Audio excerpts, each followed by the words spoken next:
E no RFI Convida de hoje, o convidado é Leonardo Tonos, professor de literatura brasileira da Universidade de Paris-Sorbonne. Ele é também o curador do Printemps Littéraire Brésilien, a Primavera Literária Brasileira, festival que acontece em vários países aqui na Europa e acaba de encerrar sua quarta edição. Boa tarde, Leonardo. Obrigada pela sua presença. Boa tarde, Patrícia. Leonardo, para começar, eu queria que você explicasse para o ouvinte, para o internauta, o que é essa Primavera Literária Brasileira. Desde 2005, eu tenho o hábito de receber na Sorbonne, nos meus cursos de literatura brasileira, autores e atores ligados à cultura e à literatura brasileira.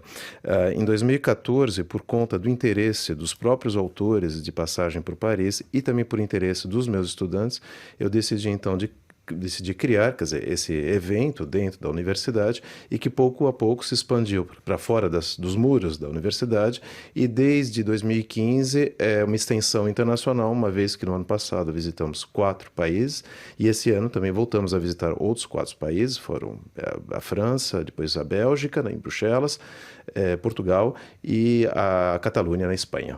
E quantos escritores? E são uma nova geração de escritores? Quem são? Olha, para esse ano foram convidados 36 escritores. A ideia era, por um lado, abarcar, quer dizer, os diversos gêneros da literatura brasileira contemporânea, então romance, conto, poesia, teatro, ilustração e infanto-juvenil, e focar, sobretudo, nessa nova literatura com jovens escritores. Então, muitos dos escritores até tinham acabado de publicar o primeiro ou o segundo romance, e alguns dos quais também laureados no Brasil, com o Prêmio São Paulo de Literatura, Prêmio Fundação Biblioteca Nacional e até o Prêmio Jabuti. E um dos focos, se me permitir, um dos focos principais desse ano foi a questão da voz feminina. A nova voz feminina, a nova dicção feminina na literatura brasileira. E quantas escritoras eram entre todos esses? A ideia foi uma paridade, conseguimos obter uma paridade entre escritores e escritoras. Ok. E em 2015 o Brasil foi o país homenageado no Salão do Livro aqui de Paris. Você participou da organização, nomeado pelo Centro Nacional do Livro aqui da França. Qual a influência desse evento sobre o público francês 2 anos depois? Como é que anda o interesse do público francês pela literatura brasileira?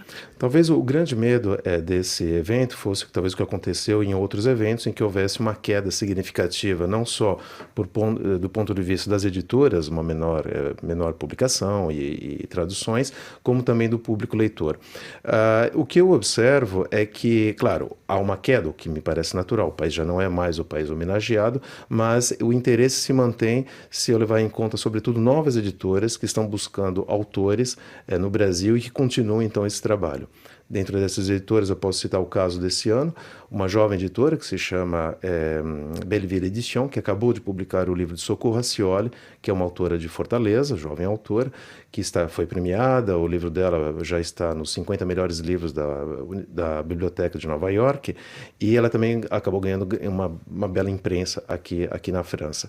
Então, assim, eu acredito que o interesse continua, mas é preciso sempre fortalecer esse trabalho, e é claro que os atores locais contam muito na questão desse fortalecimento e dessa permanência, então, do interesse, como no caso, a ideia também do Festival Printemps Littéraire Brésilien, trazer novas vozes, que os autores estejam em contato com as editoras e que eles possam ser finalmente publicados por aqui.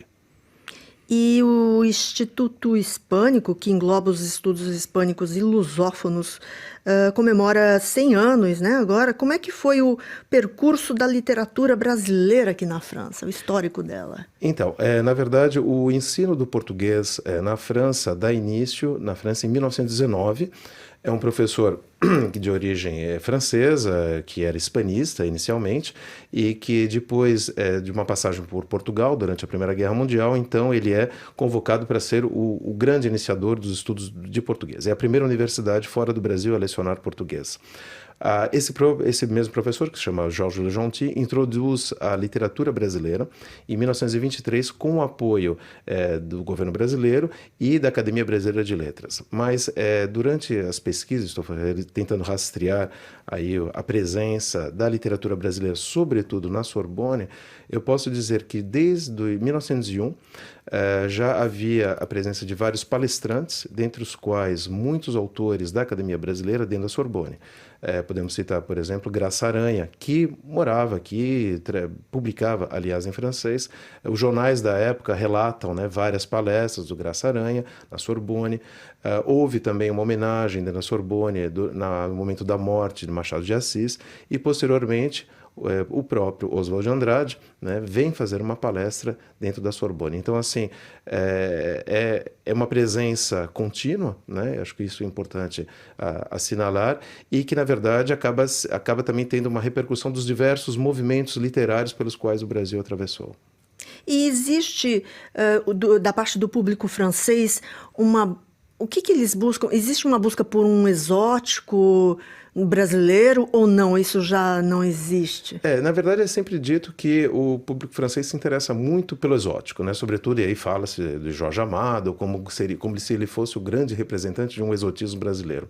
É claro que há esse apelo exótico, mas eu acho que é uma leitura errônea da obra de Jorge Amado, que, na verdade, ela tem uma implicação muito maior do que o simples exotismo.